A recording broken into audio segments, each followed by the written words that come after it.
अस्सलाम वालेकुम students friends, कैसे हैं आप सब? ठीक हैं। उम्मीद करता हूँ कि आप सब खैर वाफियत से होंगे। जी, तो आज का हमारा टॉपिक है जी प्रेजेंट कंटिन्यूअस टेंस, जिसे कि हम फ़ेल हाल जारी कहते हैं। तो आज हम अपनी इस वीडियो में इसके पॉजिटिव, नेगेटिव और इंटरोगेटिव सेंटेंसेस बनाने का तरीका, इसके फार्मूलाज, इसकी पहचान और हम इस टेंस के काबिल गौर आने वाली तमाम चीज़ों को ब्रीफली डिस्कस करेंगे इंशाल्लाह। तो इसलिए आपने मेरी इस वीडियो को शुरू से लेकर एंड तक सारा देखना है। आपने इसे थोड़ा सा भी स्किप बिल्कुल भी नहीं करना, ताकि आपको इसका कंसेप्ट अच्छे तरीके से समझ आ सके और आपको इस जो चीज़ आप ढूंढने आए हैं, इंशाल्लाह आपका जो भी सवाल आपके जहन में है या जो चीज़ आप ढूंढने आए हैं, तो वो इंशाल्लाह आपको इस वीडियो से मिलेगी और आपके तमाम तर कंसेप्ट्स क्लियर हो जाएंगे इंशाल्लाह। तो आपने शुरू से लेकर एंड तक सारी वीडियो को देखना है। और अगर आप मेरे चैनल पर पहली दफ़ा आए हैं या आप पहले मेरे चैनल पर सब्सक्राइब नहीं हैं, तो आप मेरे चैनल को लाइक भी कर दें और मेरे चैनल को सब्सक्राइब भी कर दें। जी, तो अब हम शुरू करते हैं अपनी आज की वीडियो को। जी, तो मेरे पास आज का जो टॉपिक है प्रेजेंट कंटिन्यूअस टेंस। जी, प्रेजेंट कंटिन्यूअस टेंस होता है फ़ेल हाल जारी।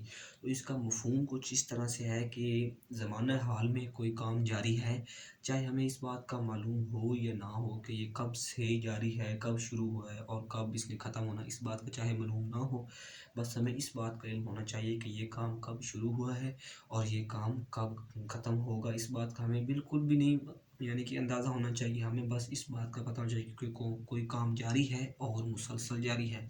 आपने मेरी इस बात पर बहुत ज़ोर देना है कि कोई काम जारी है और मुसलसल ही जारी है, यानी कि उसमें किसी किस्म की आपने कोई उसमें ब्रेक नहीं आ रही। तो आपने इस टेंस में हमेशा ये बात याद कि इसमें कोई कोई ना कोई काम कॉन्टीन्यूसली तरीके से जारी तरीके से हो रहा होगा, तो आपने इस पर भरपूर तरीके से ध्यान देना है। जी, तो मैं यहाँ पर आपके सामने अभी इस टेंस के बारे में तमाम टॉपिक्स को शुरू करने लगा हूँ। सबसे पहले हम इसके पॉजिटिव सेंटेंस का जिक्र कर लेते हैं। जी, तो मैं आपके सामने यहाँ पर एक पॉजिटिव सा फिक्रा लिख रहा हूँ, ताकि आपको इसके सबसे पहले इसकी पहचान आपको समझा सकूँ। मैं यहाँ पर लिखता हूँ जी, बच्चा दौड़ रहा है। जी, तो मैंने आपके सामने यहाँ पर एक आसान सा सेंटेंस लिख दिया है, जिसमें मेरे पास सिर्फ सब्जेक्ट और वर्ब है, मेरे पास ऑब्जेक्ट भी नहीं है। याद रखें कि सब्जेक्ट होता है जी फ़ाइल किसी भी काम को करने वाला, ऑब्जेक्ट होता है जी मफ़ऊल जिस पर काम किया जा रहा होता है, और वर्ब होता है उसका the way of taking action, यानी कि उसके काम करने का लाहे अमल। तो इसमें मेरे पास ऑब्जेक्ट तो है ही नहीं, मैंने सिर्फ आपको इस बात को समझाना है कि हमने इसमें लगाना क्या चीज़ है। आगे ऑब्जेक्ट हो, मैं यहाँ पे एक और सेंटेंस लिख देता हूँ मसलन आपके सामने। मैं लिखता हूँ कि लड़की गाना गा रही है, गा रही है। ये तो मैंने यहाँ पे लिख दिया पहला सेंटेंस, बच्चा दौड़ रहा है, और मैंने दूसरा सेंटेंस लिखा है कि लड़की गाना गा रही है। तो अगर मैं पहले सेंटेंस को देखता हूँ, तो इसमें मेरे पास कोई ख़ास कोई बिल्कुल एग्जैक्ट ऑब्जेक्ट नहीं है, मेरे पास सिर्फ ये है कि बच्चा दौड़ रहा है। तो मैंने पहले भी आपको अपनी पिछली वीडियो में समझाया था कि हमेशा पहले हम लगाते हैं सब्जेक्ट की इंग्लिश प्रेजेंट के तमाम टेंसेस में, उसके बाद हम उसकी वर्ब लगाते हैं हेल्पिंग वर्ब लगाने के साथ, और हम उसके बाद ऑब्जेक्ट लगाते हैं। तो मैं शुरू में इसकी अगर ट्रांसलेशन करूं, तो मैं बच्चे की बनाऊंगा, तो बच्चे की मैं लिख सकता हूँ द चाइल्ड या फिर द बेबी। द बेबी, ये मैंने याद रखेंगे, ये जो मैंने यहाँ पर दा लगाया है, ये मैंने इस बात का लगाया है क्योंकि मैंने इसको मखसूस कर रहा हूँ, बच्चे को मखसूस कर रहा हूँ। The baby. देखिए, इसके बाद हमने इसमें एक चीज़ याद रखनी है कि मैंने इसमें एक ही हेल्पिंग वर्ब लगाने हैं, वो 3 किस्म के हैं और वो ही जारी के हेल्पिंग वर्ब्स हैं। मसलन कि वो 3 हेल्पिंग वर्ब जो कि मेरे पास स्पेशल हैं, वो हैं जी इज़, एम और आर। जी, ये 3 हेल्पिंग वर्ब इस्तेमाल, और इनके साथ देखें, आपने एक बात जहन में रख लेनी है हमेशा के लिए। आज आपने इस बात को जहन में डालना है और सारी ज़िंदगी आपने इसे अपने जहन में से नहीं निकालना कि इज़ एम आर के साथ मैंने प्रेजेंट कंटिन्यूअस टेंस में वर्ब के साथ कुछ इजाफा करना है, और मैंने हमेशा इज़ एम आर के साथ आई एन जी लगाना है विद वर्ब। मैंने यानी कि वर्ब के साथ आई एन जी को लगाना है। जी, तो मैं यहाँ पर देखता हूँ मेरे पास वर्ब क्या है, दौड़ रहा। दौड़ होता है ये रन, ठीक है। लेकिन मैंने आपको पहले बताया, पहले मैंने इज़ एम या आर में से कोई एक लगाना है और फिर उसके बाद मैंने वर्ब के साथ आईएनजी लगाना है जी। तो इज़ एम और आर में से मेरे पास यहाँ पर देखिए इज़ एम आर लगाने की क्या तरीक़ाकार है, या फिर किस तरीके से हमने इज़ लगाना है, किस तरीके से हमने आर लगाना है और किस तरीके से हमने एम लगाना है जी। इज़ लगाने के लिए कोई चीज़ फ़ाइल वाहिद गायब होना चाहिए, सिंगुलर होना चाहिए, तो हम लगाएंगे इज़। और अगर हमारे पास फ़ाइल वाहिद गायब ना हो, हमारे पास जमा का फ़ाइल हो, तो हमने उसमें आर लगाना है, यानी कि प्लूरल के लिए हम इस्तेमाल करते हैं आर और सिंगुलर के लिए हम इस्तेमाल करते हैं इज़। लेकिन जो एम होता है वो बेटा अपनी ज़ात के लिए, अपनी शख्सियत के लिए, मसलन आई एम, मैं खुद जी, अपनी शख्सियत को बयान करने के लिए हम एम का इस्तेमाल करते हैं और एम का कहीं पर भी इस्तेमाल नहीं होता। मैं अभी आपके सामने एक सेंटेंस बनाऊंगा जिससे आपको इसकी भी समझ आ जाएगी, एम की भी और आर की भी। आपने बिल्कुल भी परेशान नहीं होना जी। तो मैं यहाँ पे लिख रहा हूँ द बेबी। देखिए अब बेबी मेरे पास सिंगुलर आ गया, वाहिद चीज़ आ गई है, तो मैं इसको लिखूँगा इज़, क्योंकि मैंने पहले आपको बताया हम सिंगुलर चीज़ के साथ लगाते हैं इज़ और प्लूरल चीज़ के साथ लगाते हैं आर, और हम अपनी ज़ात की शख्सियत के लिए, खुद के लिए, सेल्फली के लिए हम लगाते हैं एम। द बेबी इज़, दौड़ होता है जी रन जी। मेरे पास फर्स्ट फॉर्म ऑफ वर्ब आ गया, हमेशा हमने फर्स्ट फॉर्म वर्ब इस्तेमाल करनी है। तो वो कह रहा है बच्चा दौड़ रहा है, द बेबी इज़ रन जी। यहाँ पे मेरा सेंटेंस कंप्लीट नहीं है क्योंकि वो दौड़ रहा है, मैंने इज़ एम आर में से कोई एक इस्तेमाल कर लिया है, तो इसके बाद मैंने आई एन जी का इजाफा करना है वर्ब की फर्स्ट फॉर्म के साथ, तो मैंने यहाँ पर आई एन जी लगा दिया है। द बेबी इज़ रनिंग में फुल स्टॉप लगा दूंगा और ये मेरा एक सेंटेंस कंप्लीट हो चुका है। मैंने इसकी ट्रांसलेशन आपके सामने बिल्कुल सही तरीके से बना दी है जी। तो इसके बाद अगर मैं अपने दूसरे सेंटेंस की तरफ आऊँ, तो मेरे पास दूसरा सेंटेंस है जी, लड़की गाना गा रही है जी। तो सबसे पहले मैं अपने सब्जेक्ट की इंग्लिश बनाऊंगा, तो सब्जेक्ट की मेरे पास इंग्लिश होती है जी गर्ल। लड़की है तो लड़की की इंग्लिश होनी है गर्ल, इसकी जो ट्रांसलेशन है वो है जी गर्ल। तो मैं यहाँ पे लिख देता हूँ गर्ल, या फिर आप इसे मखसूस कर दें, दा गर्ल लगा लें, दा गर्ल। अगर ये आप दा लगाएंगे फिर आपको ये इस्तेमाल यूज़ करना पड़ेगा जी, इस तरह आप इस्तेमाल कर लें द गर्ल। देखिए अब गर्ल भी सिंगुलर है, तो जब गर्ल सिंगुलर है तो हमने इसमें भी इसके साथ भी इज़ ही लगाना है हमने, और कोई चीज़ इसके साथ बिल्कुल भी नहीं लगानी है। हमने हमेशा इसके साथ इज़ ही लगाना है, हमने इसके साथ आर बिल्कुल भी नहीं लगाना, क्योंकि आर लगता है प्लूरल के साथ, जबकि जो कि ये एक सिंगुलर चीज़ है और सिंगुलर के साथ हमने इज़ लगाना है। तो मैं यहाँ पे लिख दूंगा जी द गर्ल इज़ जी। आगे है मेरे पास ऑब्जेक्ट क्या है, गाना। लेकिन वो गा रही है, पहले उसका मैं वर्ब लगाऊंगा, वर्ब के बाद मैं उसका एंड पे लगाऊंगा G object. The girl is जी, गाना होता है सींग, ये तो मैंने फर्स्ट फॉर्म में वर्ब लिख दिया जी सींग। लेकिन मैंने आपको पहले शर्त बताई है कि जब भी मैंने इज़ एम या आर में से कोई हेल्पिंग वर्ब इस्तेमाल करना है इस टेंस में, तो मैंने वर्ब की फर्स्ट फॉर्म के साथ आई एन जी का इजाफा हर हाल में यकीनी बनाना है। तो मैं इसके साथ जी आई एन जी का इजाफा कर रहा हूँ आपके सामने। तो ये हो गया जी the girl is singing, and मैं इसका ऑब्जेक्ट लगाऊंगा, ऑब्जेक्ट है मेरे पास गाना, तो गाने की इंग्लिश आ गई सॉन्ग जी। यहाँ फुल स्टॉप लगाऊंगा और ये मेरे पास एक मुकम्मल तौर पर एक सेंटेंस बन चुका है जी। तो इसके बाद हम बनाते हैं और सेंटेंस ताकि आपको मज़ीद समझ आ जाए। मैं इसके सामने पहले आपका फार्मूला लिख देता हूँ आपके सामने। इसका जो एग्जैक्ट फार्मूला है पॉजिटिव के लिए, पॉजिटिव सेंटेंस हो तो आपने ये फार्मूला चाहे नोट भी कर लें। इसमें आपको होगा सब्जेक्ट प्लस इज एम या फिर आर, इनमें से कोई एक इस्तेमाल होगा, plus first form of verb, first form of verb, और साथ में आपका आ गया जी ऑब्जेक्ट जी, और एंड पे हम लगा देंगे फुल स्टॉप जी। तो ये मेरे पास पॉजिटिव का तरीकाकार है। अगर इसकी हम पहचान की तरफ आए कि इस टेंस की जो असल पहचान है वो क्या चीज़ है, तो इसकी पहचान में मेरे पास जो किसी भी काम की मुसलसल हालत है, ये एक ख़ास हिंट है। अगर आप ग्रामर वगैरह से पढ़ते हैं या कहीं और से पढ़ते हैं तो वहाँ पर आपको बताया जाता है कि इसके एंड पर आता है जी रहा है, रही है, रहे हैं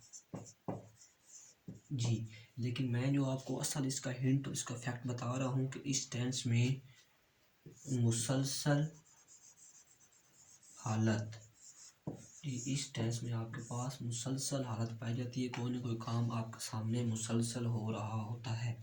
जी तो ये आपको उम्मीद बात ज़हन नशीन होगी। तो मैं मज़ीद 2-3 सेंटेंस आपके सामने बनाता हूँ। मसलन मैं यहाँ पर लिखता हूँ कि लड़के, जी आपके सामने मैं एक और सेंटेंस लिखने जा रहा हूँ जी। लड़के फुटबॉल खेल रहे हैं। जी मेरे पास जो अब नेक्स्ट सेंटेंस मैंने लिख दिया है वो क्या है जी, वो है जी लड़के फुटबॉल खेल रहे हैं। जी तो अब मैंने इसकी बनानी है आपके सामने इस प्रेजेंट कंटिन्यूअस के लिहाज से। देखिए हम एंड पर रहा है, रही है, रहे हैं भी आ गए, हमारी पहचान वाली भी बात पूरी हो गई। और इसके साथ साथ एंड पर देखें मुसलसल किसी काम की हालत भी आ गई है कि लड़के फुटबॉल खेल रहे हैं ज़माना हाल में। देखें जो है वो ज़माना हाल की निशानी है। और बाकी हम पहली शर्त को जानते हैं कि कोई भी काम मुसलसल तरीके से इस टेंस में होता है। जी तो मैं यहाँ पे लिखूँगा बॉयज़, जी लड़कों की, जी मेरे पास ट्रांसलेशन है जी बॉयज़। जी मैंने आपको पहले बताया है कि इज़ एम या आर लगाना है फर्स्ट फॉर्म ऑफ वर्ब से पहले। तो इसमें इज़ एम या आर क्या लगेगा ये आप सोच रहे होंगे। जी मैंने आपको पहले इस बात से बखूबी आपको मैंने इसका इल्म दे दिया है कि इज़ लगता है जी सिंगुलर चीज़ के साथ और आर लगता है जी प्लूरल चीज़ के साथ। बॉयज़ आर, जी आगे वर्ब की फर्स्ट फॉर्म जी क्या है, खेल, तो खेल होता है जी प्ले। जी ये आ गई प्ले, लेकिन प्ले मैं नहीं लिख सकता क्योंकि मैंने इज एम आर लगाया है तो मुझे आई एन जी लगाना पड़ेगा। ये तो यहाँ पर मैं लगा दूंगा I N G. Boys are playing, आगे मैं अपना लगाऊंगा ऑब्जेक्ट, ऑब्जेक्ट मेरे पास है जी फुटबॉल, तो मैं यहाँ पर लिख दूंगा फुटबॉल। जी ये मैंने आप सामने फुटबॉल लिख के अपना सेंटेंस बना लिया है, अपना सेंटेंस कंप्लीट कर लिया है। तो उम्मीद है आपको इस फार्मूले की अच्छे तरीके से समझ आ गई होगी, इसकी अच्छे तरीके से आपको पहचान होगी। तो हम बिना टाइम ज़ाया किए आगे चलते हैं जी अपने नेगेटिव सेंटेंसेस की तरफ। जी जी तो नेगेटिव सेंटेंस भी कुछ इस तरह से ही हैं, बहुत आसान है, जिसको अगर आपको पॉजिटिव की समझ आ गई है तो पॉजिटिव में ही नेगेटिव है और नेगेटिव में ही पॉजिटिव है। जी किस तरह से, जी तो इसकी मैं सबसे पहले यहाँ पे मसलन लिख लेता हूँ कि लड़के फुटबॉल नहीं खेल रहे हैं। जी तो अपने हमने जिस तरह पॉजिटिव सेंटेंस बनाया है हमने उसी को ही अपने दिमाग में रखना है, अपने जहन में रखना है और बस इसमें सिंपल एक चीज़ का इजाफा कर देना है और कोई नई चीज़ इसमें हमने नहीं लेके आनी, इसमें कोई मुश्किल बात नहीं है। हमने बस नॉट का इजाफा कर देना है और इसमें हमने कुछ भी नहीं करना। मैं आपको सामने यहाँ पर इसका फार्मूला भी लिख देता हूँ। मसलन मेरे पास अगर नेगेटिव सेंटेंस हो तो बस पहले की तरह अपना सब्जेक्ट लगाएं प्लस इज एम या आर, इन तीनों में से कोई एक लगाएं प्लस नॉट। बस इसमें नॉट का इजाफा करना है इस नहीं को शो करने के लिए, बाकी इसमें कोई चेंजिंग नहीं है। उससे पहले की तरह फर्स्ट आगे फॉर्म लगा दें और वर्ब और एंड पे अपना ऑब्जेक्ट लगा के अपना सेंटेंस कंप्लीट कर लें। जी ये था मेरे पास नेगेटिव का फार्मूला, बिल्कुल पॉजिटिव की तरह है, इसमें कोई भी चीज़ बिल्कुल भी मैंने नई दाखिल नहीं की, बस मैंने इसमें इज एम आर के साथ नॉट लगाना है। और इस आपको साथ साथ ये भी बता दूं कि नॉट लगाने की कोई शर्त नहीं है। ये नहीं कि आपने सिंगुलर के साथ लगाना है या प्लूरल के साथ लगाना है या इसके साथ लगाना है या इनके साथ लगाना है। तो आपने हमेशा नॉट सब के साथ लगाना है, सिंगुलर के साथ भी और प्लूरल के साथ भी। तो मैं यहाँ पे लिख देता हूँ जी बॉयज़ आर, बस नॉट का इजाफा, not playing football, boys are not playing football. जी मेरे पास ये अपना सेंटेंस मेरा बन चुका है, आपके सामने है। इतना आसान है, इसमें बस मैंने नॉट का इजाफा किया और अपना सेंटेंस बड़ा इजीली तरीके से आपके सामने बना लिया है। जी, तो इसके साथ अगर हम इंटेरोगेटिव की बात करें, उसमें एक स्लाइटली चेंजिंग है, उसमें भी बिल्कुल भी हमारे पास कोई नई चीज़ नहीं है। हमने बस पॉजिटिव, जब हमें पता चल गया, हमें इस एम आर के बारे में बखूबी मालूम हो गया है, तो हमें अब इंशाल्लाह अपने टेंस की भरपूर समझ आ चुकी है। हमने अपने इसी टेंस के ऊपर तवज्जो देनी है, बस अपने अपने हेल्पिंग वर्ब्स को आगे पीछे करना है, और हमने इसके इंटेरोगेटिव सेंटेंस भी बना लेने हैं, नेगेटिव भी बना लेने हैं और पॉजिटिव भी। जी, तो इंटेरोगेटिव सेंटेंस बनाने का क्या तरीका है, मतलब मैं अपना वही सेंटेंस दोबारा लिख देता हूँ कि क्या, इसको मैंने इंटेरोगेटिव कर दिया है, क्या लड़के फुटबॉल खेल रहे हैं।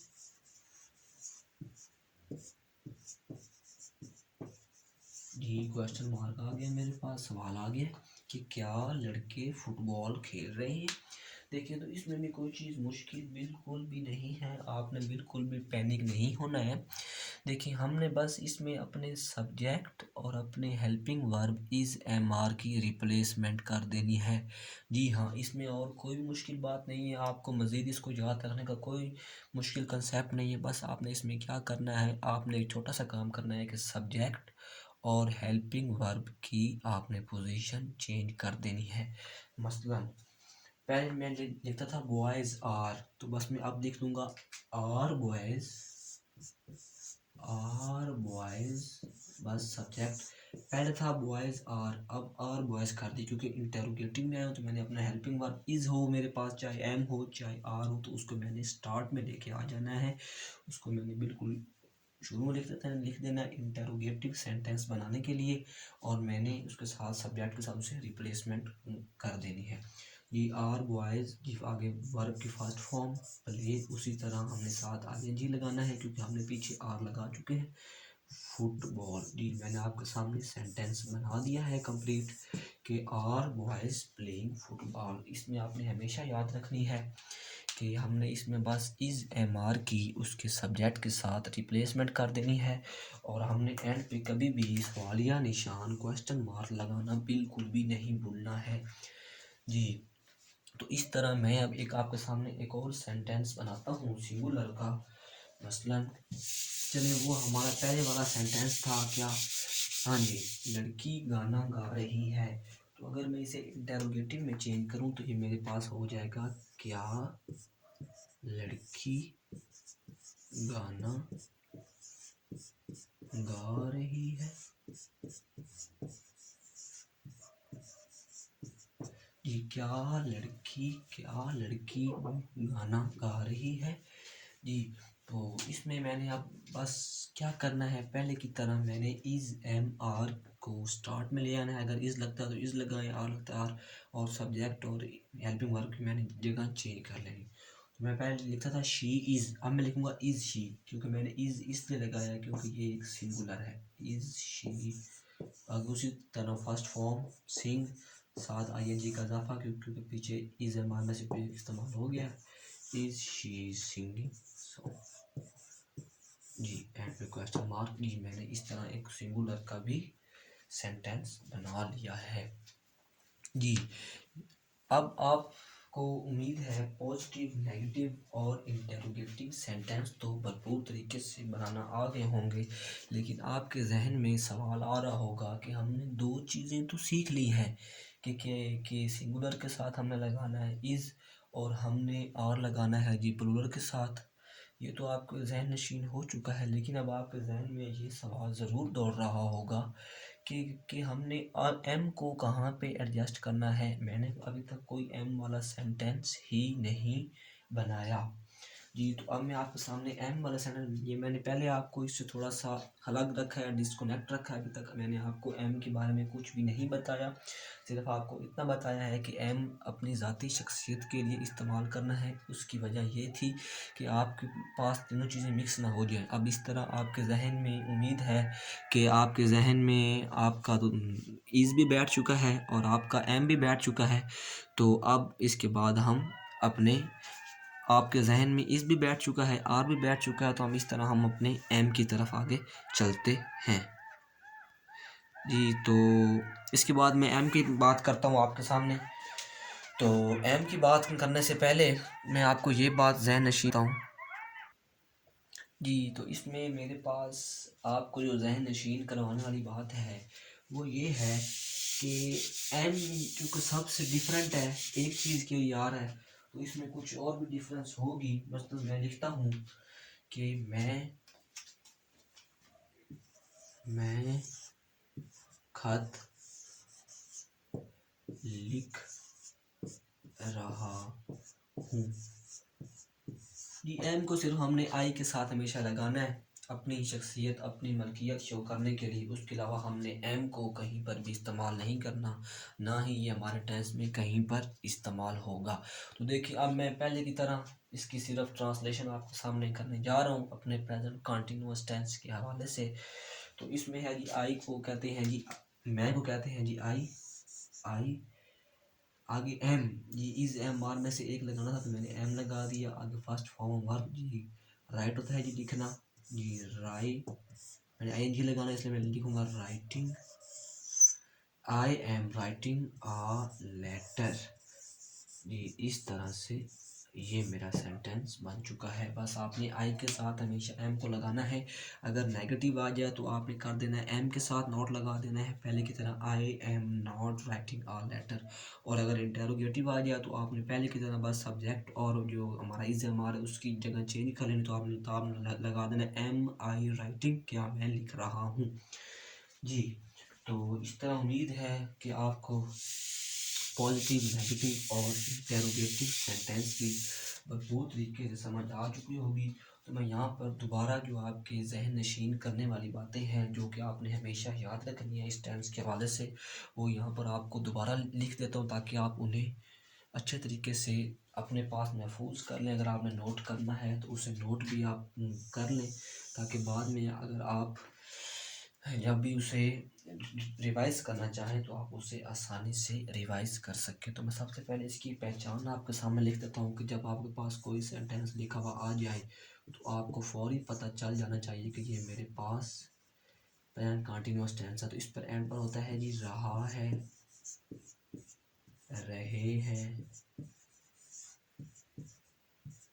रहा हूँ। यानी कि इसमें जो मेन बात है रहा है रू, उससे आप छोड़े, आपने हमेशा बात याद रखनी है कि ज़माना हाजिर में, ज़माना हाजिर में मुसलसल, ज़माना हाजिर में मुसलसल काम, यानी कि कोई भी काम है वो ज़माना माजी में और ज़माना हाजिर में मुसलसल हो रहा होगा, यानी कि प्रेजेंट में मुसलसल काम हो रहा होगा। तो उस पर आपने इस बात की हमेशा, आपने जब भी कोई ऐसा सेंटेंस आ जाए तो आपने इस बात को ज़रूर ज़हन नशीन कर लेना है कि ये मेरे पास प्रेजेंट कंटिन्यूअस टेंस है। ये जो इसके बाद में इसके पॉजिटिव नेगेटिव और इंटरोगेटिव के आपके सामने फार्मूले भी लिख देता हूँ ताकि आप उन्हें भी अपने पास सेव कर लें। जी positive, ji negative,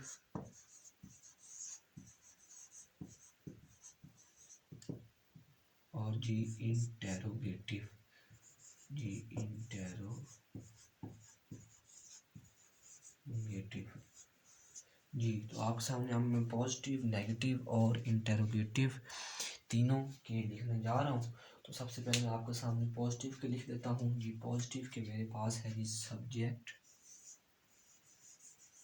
plus is am are plus first form of verb plus object. जी ये मेरे पास था जी मेरा पॉजिटिव सेंटेंस बनाने का आसान सा फार्मूला, जो कि हमेशा मैंने अपने जहन में रखना है। इसके बाद मैं अपने नेगेटिव का फार्मूला आपके सामने लिखने जा रहा हूँ। तो जी नेगेटिव का मेरे पास क्या होता है, जी नेगेटिव का होता है जी बस नॉट का इजाफा कर देना है जी subject plus is am are, और इनके साथ आपने नॉट लगा देना है, नॉट प्लस फर्स्ट फॉर्म पहले की तरह first form of verb plus object. जी और अगर आप इस तरह पॉजिटिव और नेगेटिव को अपने पास ज़हन नशीन कर लें कि पॉजिटिव में हमने सब्जेक्ट के साथ इज़ एम आर लगा के फर्स्ट फॉर्म ऑफ वर्ब लगा के ऑब्जेक्ट लगा देना है, और नेगेटिव में हमने सब्जेक्ट के साथ इज़ एम आर के साथ नॉट का इजाफा करके फर्स्ट फॉर्म ऑफ वर्ब लगा देनी है। आई एन जी का इजाफा हमने बिल्कुल भी नहीं भूलना। इसके बाद मैं आपके सामने इंटेरोगेटिव लिख देता हूँ जी, इंटेरोगेटिव।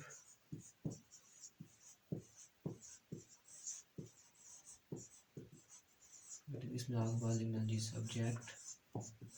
जी आपने सब्जेक्ट और ऑब्जेक्ट की इसमें जगह चेंज करनी है। यही चीज़ मैं आपको समझाने जा रहा था कि आपने इसमें सब्जेक्ट ऑब्जेक्ट की जगह, यानी कि शुरू में आपने इज एम या आर में से कोई लगाना है, अपने हेल्पिंग वर्ब में से, सॉरी, आपने ऑब्जेक्ट को हमेशा एंड पर रखना है, आपने हेल्पिंग वर्ब को स्टार्ट में ले आना है, प्लस आपने अपना सब्जेक्ट लिख देना है, प्लस उसी की तरह आपने फर्स्ट फॉर्म ऑफ वर्ब साथ आईएनजी का तो इजाफा होता ही रहेगा, उस बात का आपको पता है। ये आपने हमेशा आईएनजी का इजाफा भी बिल्कुल भी नहीं भूलना कि आपने हमेशा जहाँ पर भी इज़ एम आर आ जाए आपने फर्स्ट फॉर्म के साथ आईएनजी लगाते जाना। जब आपको पता है कि इज़ एम आर मैंने लगा दिया है तो आपने आईएनजी का इजाफा भी करते जाना है।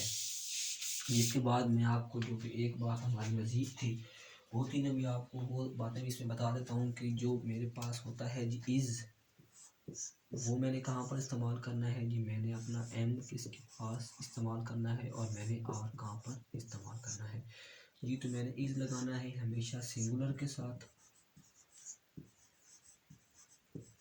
मैंने एम लगाना है हमेशा प्लूरल के साथ, और